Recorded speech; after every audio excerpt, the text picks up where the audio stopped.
hommikust! Meie alustame nüüd enda 4-6 tunnist bussireisi. Tegelikult arvasime, et tuleme tavalise bussi peale, aga tuleb välja, et Sleeper Bus ees, mis on suht äge, sest et tegelikult sellel reisil oli soov ka seda kogeda ja suht pull siuksed mitmel tasemel istmed. Eks me näe, kuidas sõita ka on.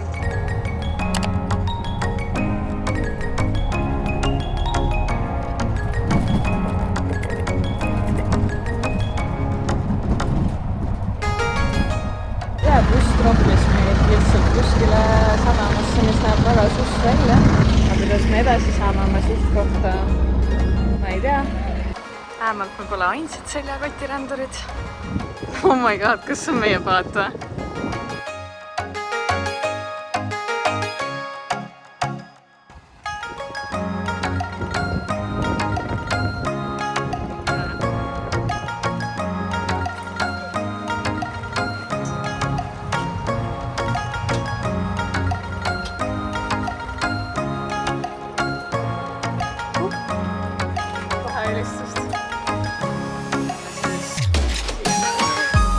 Pikakoivalised ei mahu siia.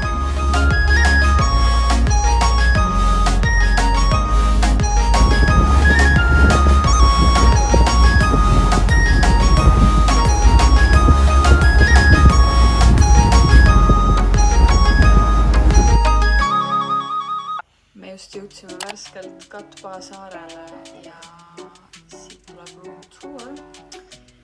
Tänane hotell asub meil täpselt Katba linna keskuses. Siin on for some reason 2 suurt voodit.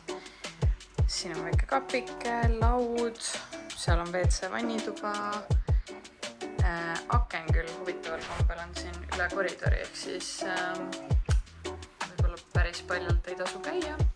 Ööhind on siin mingi 13 eurot.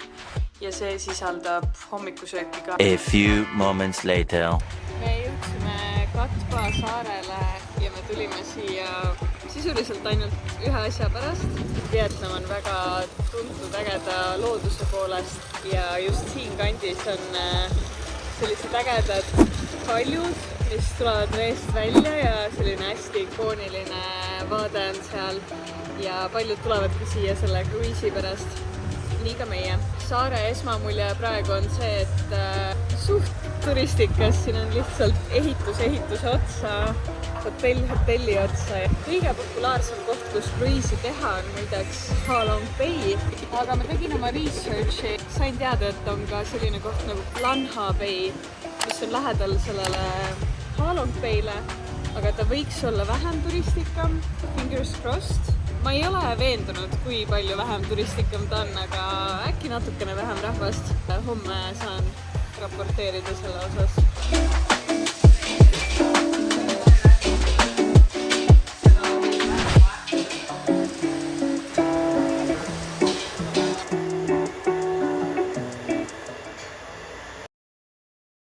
Ja ongi kätte jõudnud kaua oodatud kruiisipäev. Peale hommikusööki läksin kohe kohvi otsima ja hommikust Vietnami melu kogema. Muideks Vietnami kohvi ei ole üldse naljaasi ja see on ülimalt kange, nii et sellega tasub täitsa piiri pidada. Ütleme nii, et reisi alguses sai natukene ülehinnatud enda Vietnami kohvi tolerantsi ja natuke ämbreid kolistatud.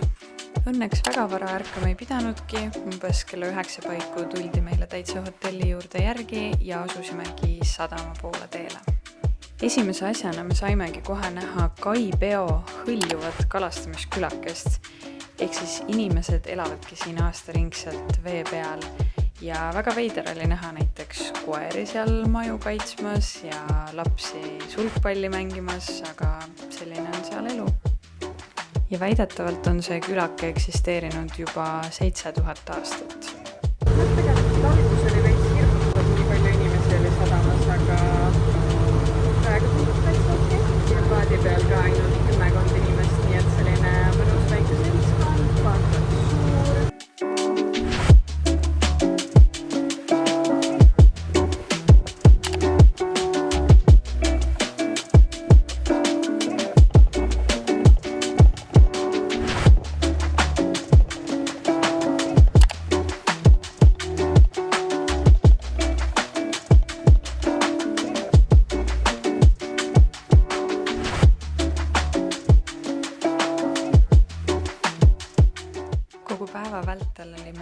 kaasas ka giid, kelle ingliskeelne nimi on Happy ja see nimi täitsa sobis talle.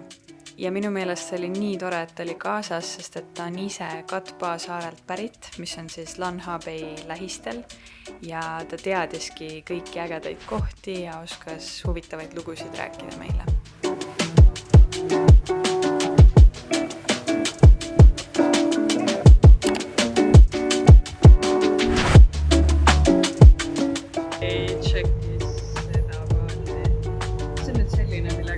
Üleöö kruiisile tulla. Väga crazy, kui suur see on.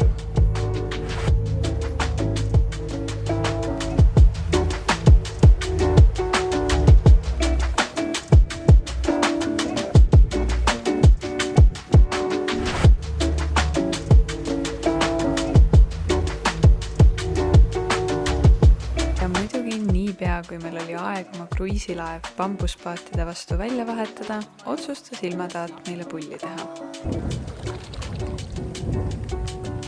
Hea aeg meil paadi peal olla.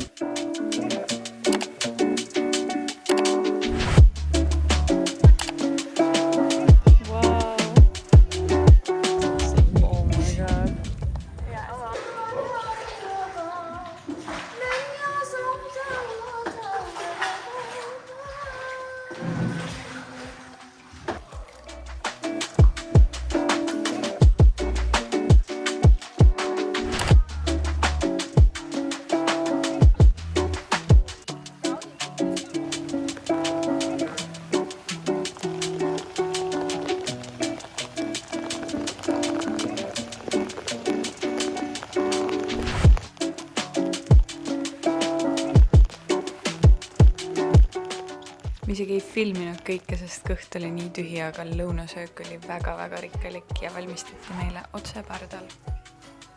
Muideks päeva sees oli meil üks hetk ka kajakkimise tripp. Kuna ma telefoni ei tahtnud märjaks saada, siis sellest mul videoid ei ole, aga giid viis meid salajasele väiksele saarele, kuhu oli mega raske tegelikult ligi pääseda. Ja tema ütles, et COVID ajal käis ta seal oma sõpradega kämpimas, mis tundub mega äge. Kui mul päeva alguses oli hirm, et toimub liiga palju tegevusi, siis ma ütleks, et päev oli väga rahulik. Enamasti oligi meie päeva ülesanne nautida imeilusaid vaateid ümberringi ja siis korraks käisime bambuspaatide ja kajakkidega sõitmas. Mina isiklikult väga nautisin sellist rahulikku tempot, et saingi vahepeal raamatut lugeda, suhelda teiste inimestega, kes olid sellele reisile tulnud ja lihtsalt puhata.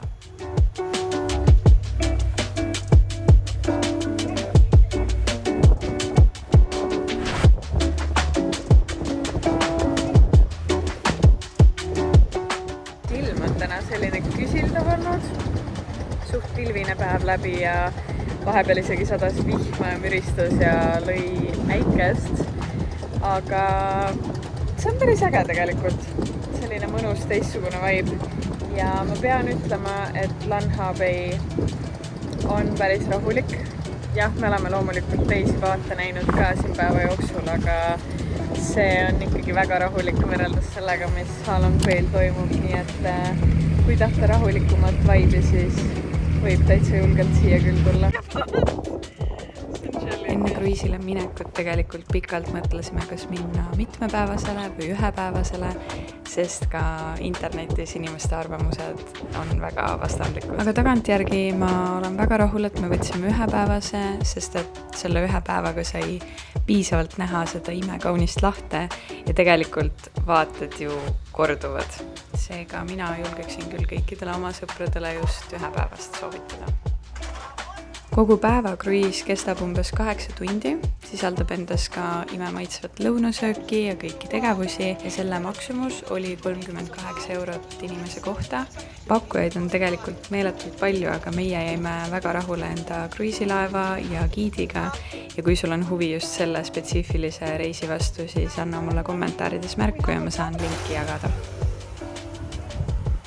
Fun fact, see on kogu pagas, millega me reisime. Lennufirmad võib-olla ei oleks päris nõus sellega, et see kõik käsipagas on. Aga meie nii arvame.